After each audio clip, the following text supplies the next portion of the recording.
have been told or will be told that Our Lady of Lourdes was the original African-American parish in the Archdiocese, and it boasted, and I say that carefully, one of the only school for African-American kids that was helped to be established by St. Catherine Drexel. So it has lots of historic importance in the life of this local church.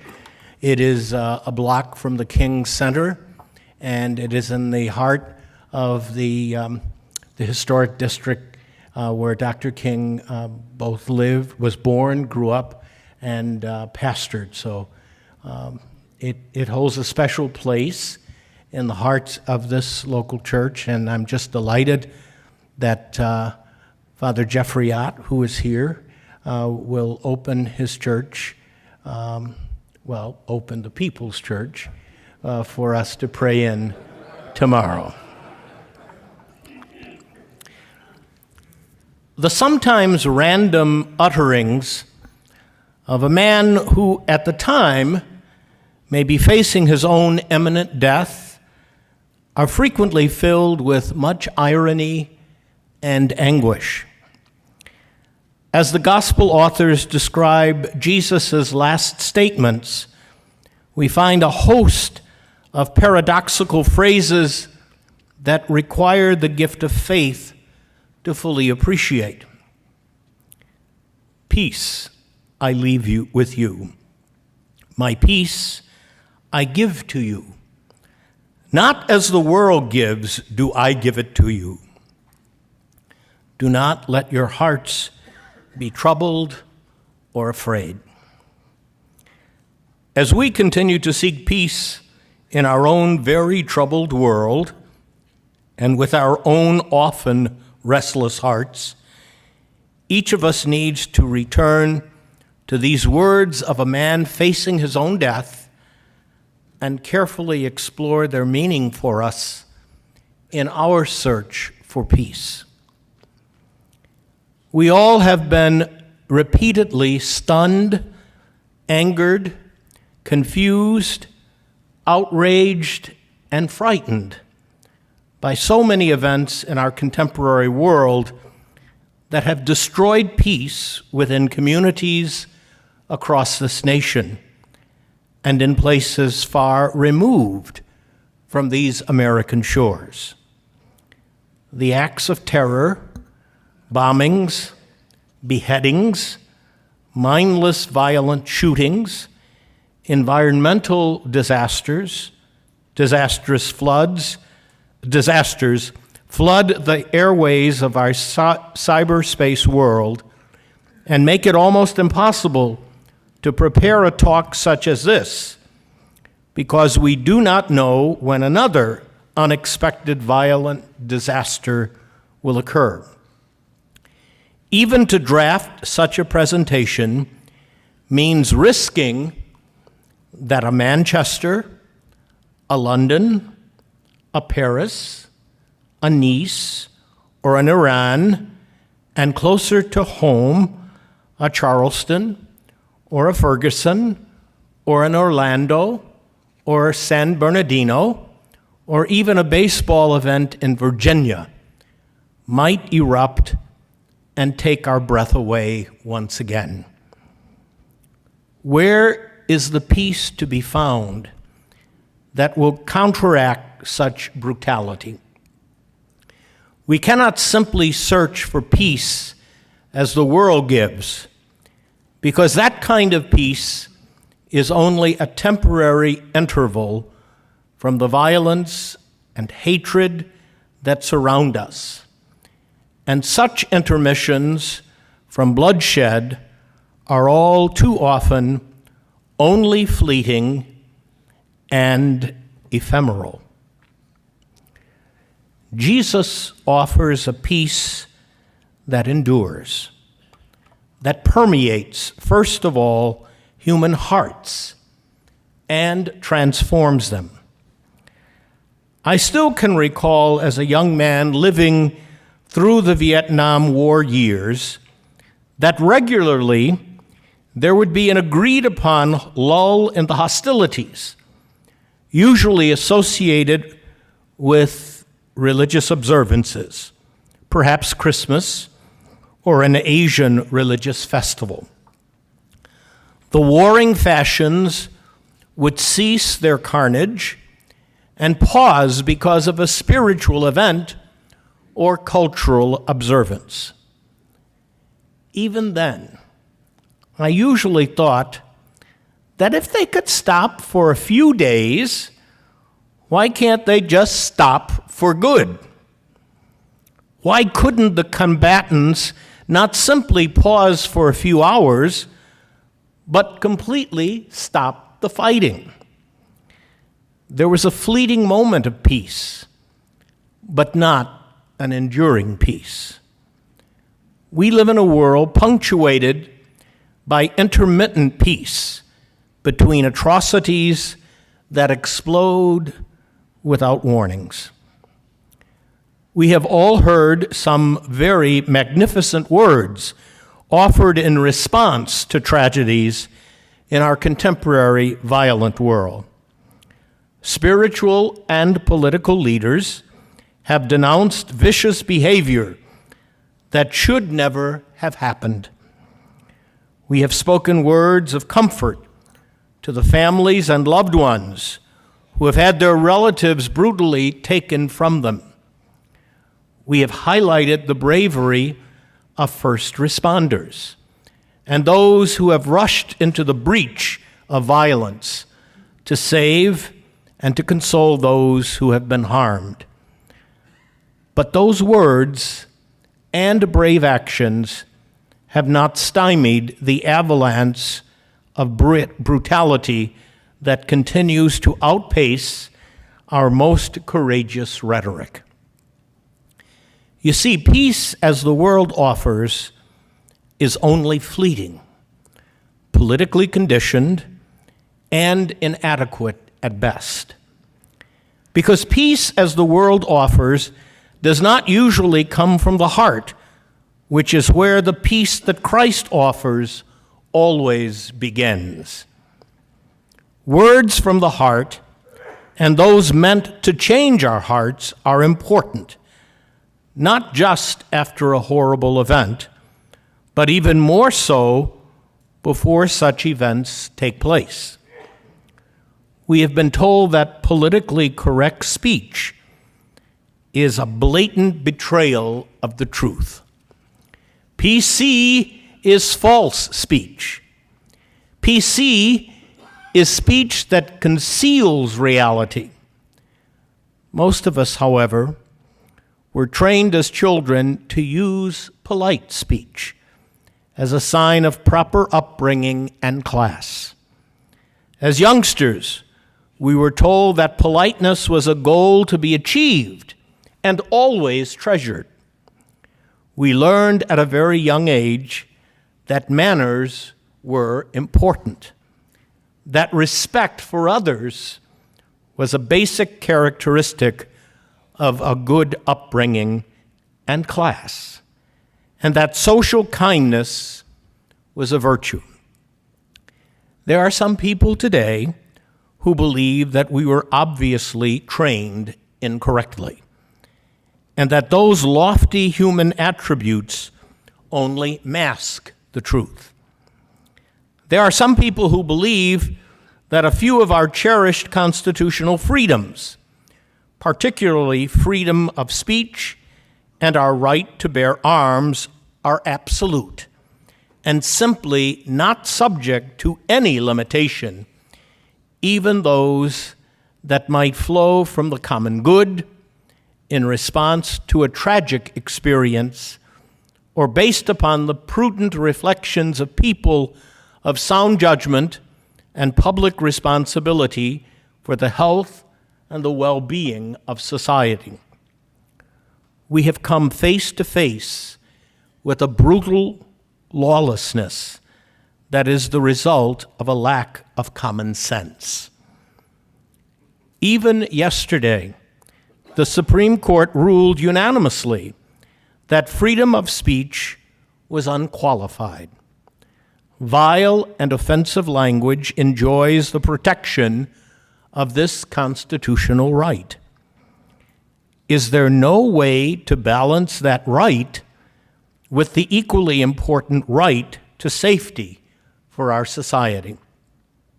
Can we not agree to in some way to protect those precious constitutional rights with our own human safety and security? Our thoughts and prayers ought to be engaged well before there is a tragedy, and they are offered as a response. We now live in a post-polite world where rude and offensive language and behavior have been given free rein. Such harsh and insulting language has too frequently given rise to acts of violence that destroy any sense of civility and public decorum. We should call such speech what it is: pornographic violence. It is often a crime to produce, view, or distribute some forms of pornography. For example, that which includes and exploits children. Could violent hate speech not be seen as another form of pornography? The peace that the time-honored virtues of civility and respect at least attempted to establish has too often been shattered in ways that would astound our parents and society from the not-too-distant past. There are social and public institutions and individuals who must take a stand against this deterioration of the common good and social decency. And we, brothers, belong to one of the most important such institutions in the church that we serve. We must become the counterbalance to laws that seem to protect the rights of those who flood cyberspace with hatred by becoming voices of reason and civility, like Pope Francis has managed to become for the world. He speaks for a lasting and widespread peace that is a sign of the truth of the gospel. We need a peace that is not the mere silencing of warring words or the cessation of acts of violence. We need a peace that ultimately transforms our hearts and minds. It is a peace that our faith offers and that Jesus confirms within himself. We don't need a pause in hostilities. We need a conversion of heart, which the Lord called his disciples to embrace and to promote. We need a peace that cuts to the heart of those who are so filled with hatred and violent thoughts, so that they might begin to see the toxic disease that inflicts them and terrorizes all of us. We don't need a ceasefire. We need a new moment of human empathy that helps us all understand the futility of violence of all types: verbal, physical, emotional, and social. Merely to treat the external expressions of brutal behavior without attending to the deep-seated causes of such actions is simply to address the symptoms and not to find a cure for the disease. Some of the great figures in human history who have led and continue to lead successful campaigns of revolutionary social changes focus not just on externals or a specific issue, but upon the depths of human and spiritual motivations. Unfortunately, we human beings need constant renewal, since the human heart can easily revert and forget the lessons that have been learned at a great price. Gandhi, Dr. King, Mother Teresa of Calcutta, and Malala Yousafzai have all worked to change human society, and not in isolated ways, but by challenging human hearts to transcend political, social, economic, or cultural divisions. These pioneers for social transformation were agents for the kind of peace that reflects the Lord's legacy. Their devotion to changing hearts remains a model for all those who are called to work for peace in our world. They also represent different religious heritages that pursue a similar vision of peace. We Christians dare not to believe that our religious legacy has an exclusive claim on social justice and harmony. One of the great and debilitating scandals that we currently endure is that of religious enmity and violence against those of other faiths and those of no professed faith. These two frequent clashes have only succeeded in weakening the promotion of religious faith among all people, but especially among the young, who so often look upon today's religious conflicts as an appropriate justification and a compelling reason for repudiating adherence to any professed faith at all. The rise of the spiritual, but not religious, categories of people is not simply the fault of increased secularism, but the implicit result of religious wars and conflicts that damage every religious community's standings in today's world, and that disgust younger generations. We religious people are too often our own worst enemies. As most of us can remember from world history, that the Crusades were a long and bloody episode of religious wars. Today, many of our young people, and countless adults as well, see the current brutal anti-Islamic rhetoric and the increasing return of acts of anti-Semitism as a foolish continuation of those misdirected battles.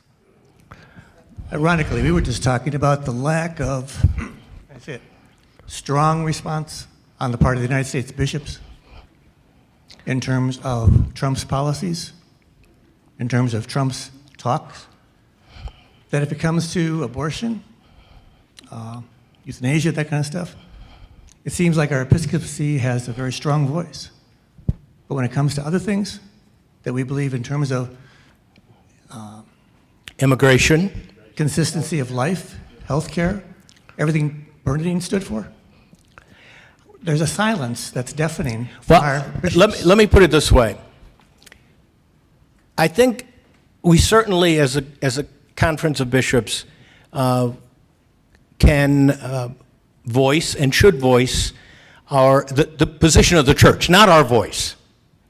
It is the church's voice that we must speak with about and speak to. Could we do a more effective way of responding? Yes. But I think the conference always chooses not to attack the person, but to confront the policy. So when the policy comes up, whether it be healthcare, and that's going to come up, and I think we've already laid out through our appropriate chairperson, Frank Duane, a response and an anticipated response. Could we do so more forcefully? Sure. One of the things that people say, well, you've been strong on abortion.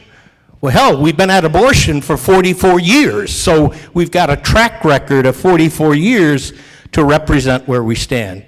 Some of this other stuff is not quite as new, and therefore the backlog is not as forceful. But in terms of universal health care, the Catholic bishops in the United States for 75 years have advocated universal health care. For 75 years. Now,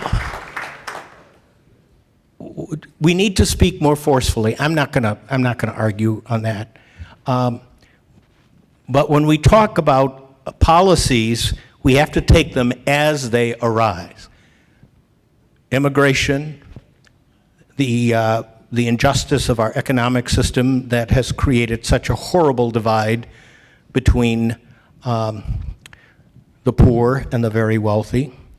Those things need attention. But even more important than what the bishops say is what the Catholic Church does. And the Catholic Church has a good track record of caring for the immigrant, of serving the poor, of caring for the sick.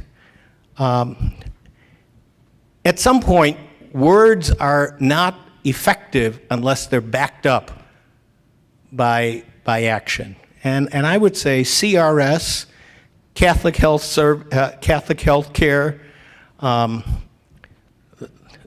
Caritas, those things, they carry a lot of weight. So are we in it for the long haul? Yes. Are we going to have to say things more forcefully? Yes. But they're going to have to be addressed to the issue and not to the person. Because I think one of the problems we have in terms of American politics is that we're caught up with personalities. And I don't happen to care for all the personalities that are in the mix right now, and I don't think you do either. But you gotta deal with the issues that emanate from a particular political situation. Would you like with Charlie Shapiro asking that Trump be given an award? Give me a break. Okay.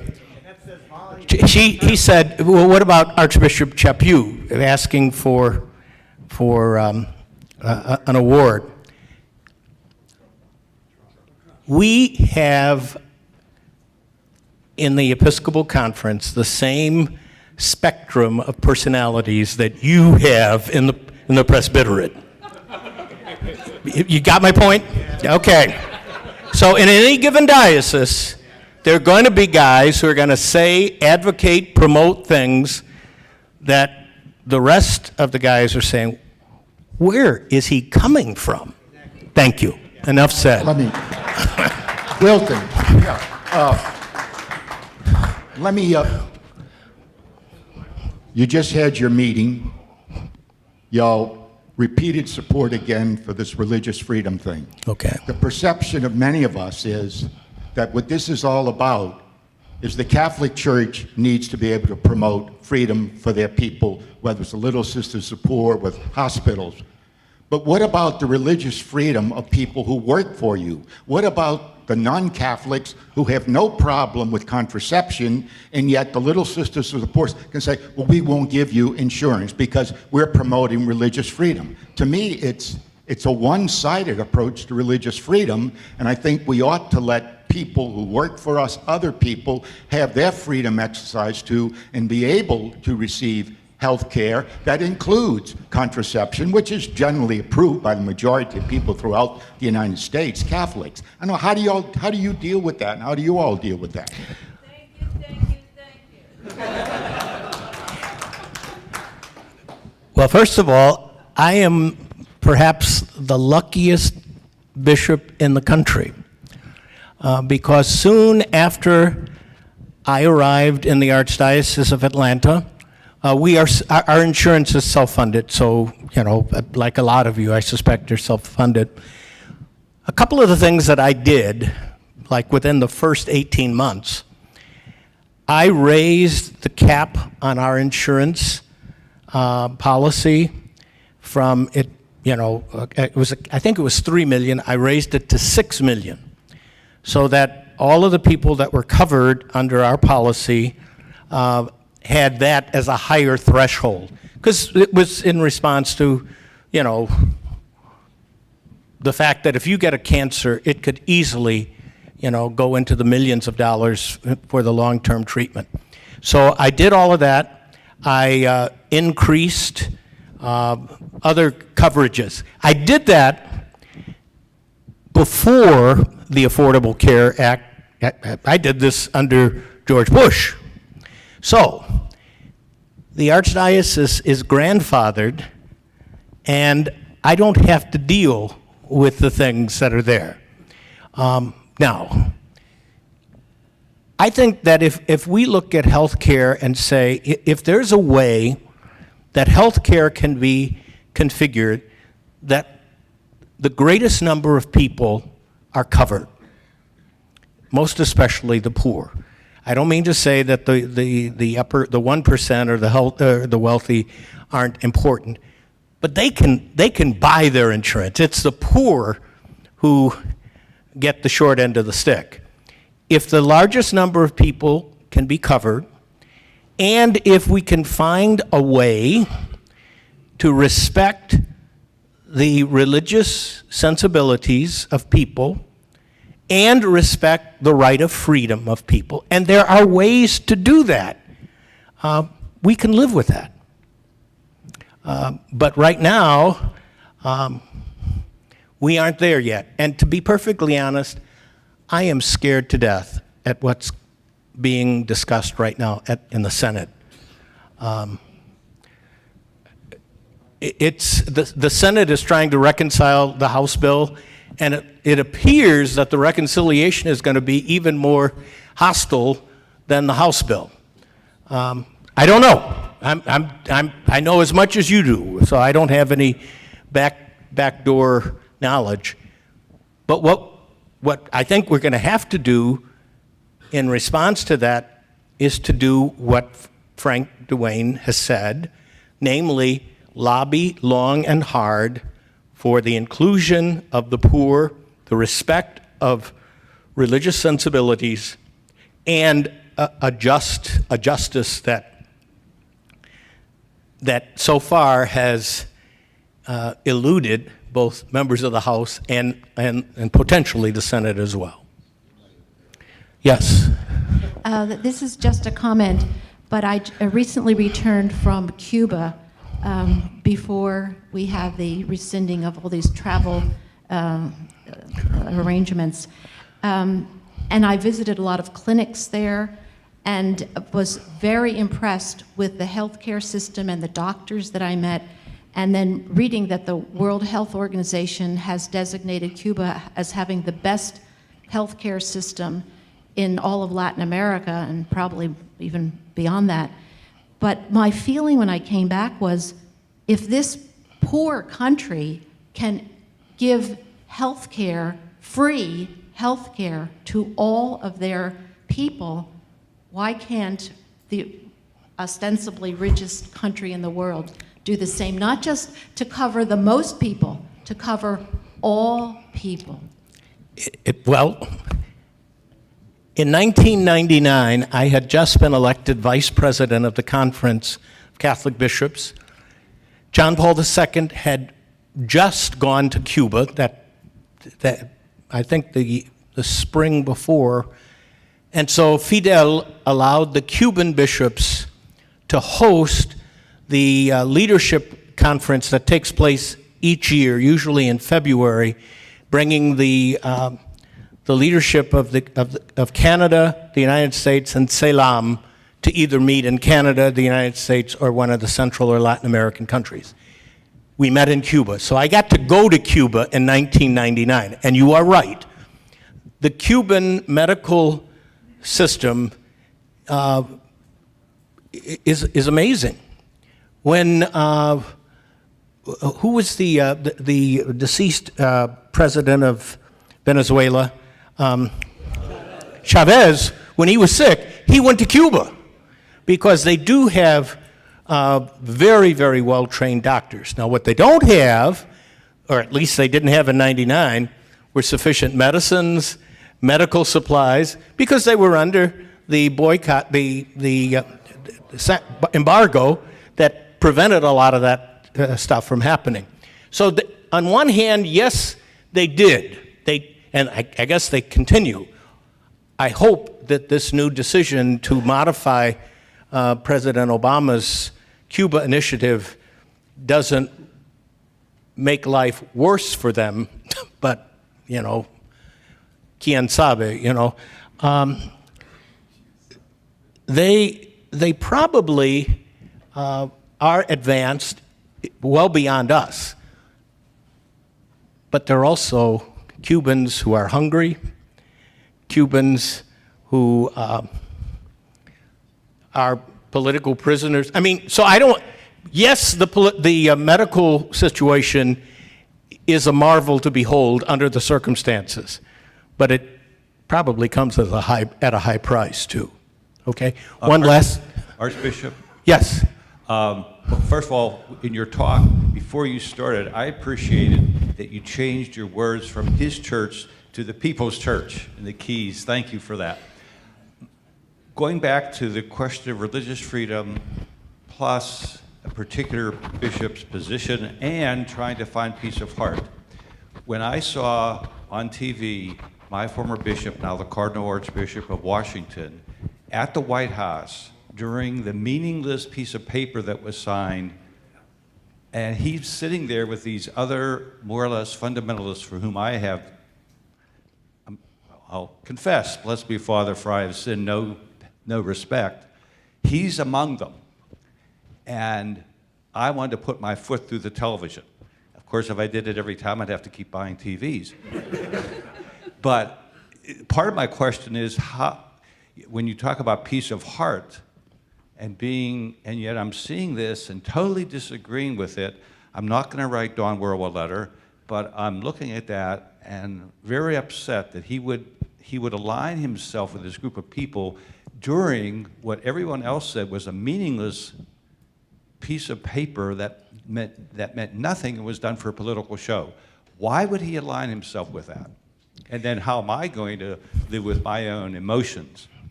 Let me share with you neither a defense nor a justification. There are certain things that people in certain positions have to do because it comes with the position. When Nancy Pelosi went to the Vatican, Pope Benedict received her. Now, what? Trump, yeah. The Pope has to do certain things, and the Archbishop has to do certain things. Now, you may have to hold your nose while you're doing it, but it comes, it comes with the office. I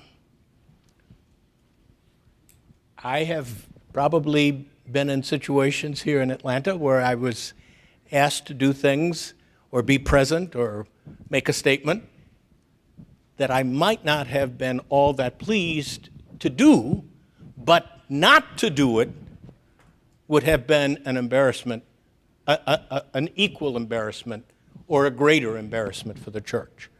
Okay?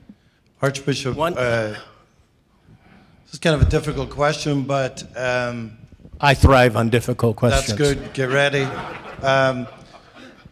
I would be interested in your idea or some of the ideas that we have promoted about bishops and a more collegial process for bishops being appointed, and I'll give you a case in point. Bishop Corleone came to Oakland, and we had great difficulties with him. And we got a group together at one of our meetings. 50 of our 80 pastors showed up. I tried to form it, leading it with how can the bishop and the priests work better together. We came up with 10 points. Our senior priests and I got together with him.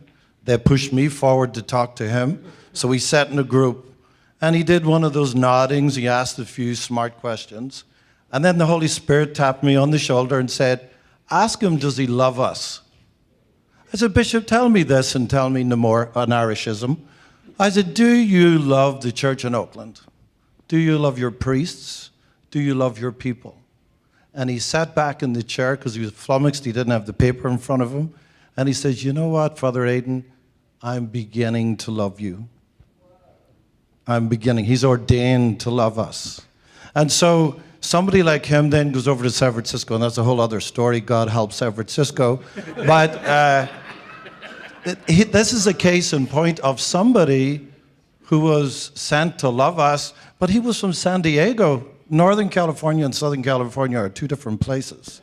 And he came with a very set agenda, and we did not fit into that. So I think collegiality in terms of choosing someone, we would not have chosen him.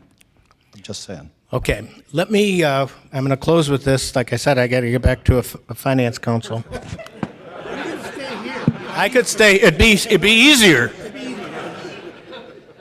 I've been the Archbishop of Atlanta for 12 plus years.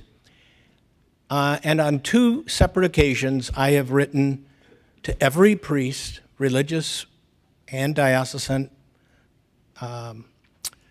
retired, fellows that are working outside the diocese, and I've asked them for names of candidates that they thought would be good, effective, holy, pastorally caring, loving bishops. I have always used that list, but I have also asked lay people because, they are the majority of the church. And I have always, in submitting names for the office of bishop, I have always, because they ask you who else could offer, I have always included lay people and religious. But occasionally, brothers, you do a job on one another when you get those interrogatories saying, Father Adams has been proposed as a candidate for the episcopacy. Give me your opinion, his effectiveness. And sometimes priests revert to what they knew about this guy when he was a sophomore in the high school seminary. And they really do a job. And sometimes it succeeds in having a good candidate set aside because of jealousy or narrowness of heart. And so I'm saying, he wasn't a great student when he was in the high school seminary, but by God, he's become a hell of a pastor. That's what you write. And so we do need to acknowledge we need a better way of promoting bishops. We bishops need a much better way of telling our priests that we do love them, we respect them, and I think that'll do a lot to help the climate in any diocese. Okay, let me go home. Let me go, not home, back to the chancery.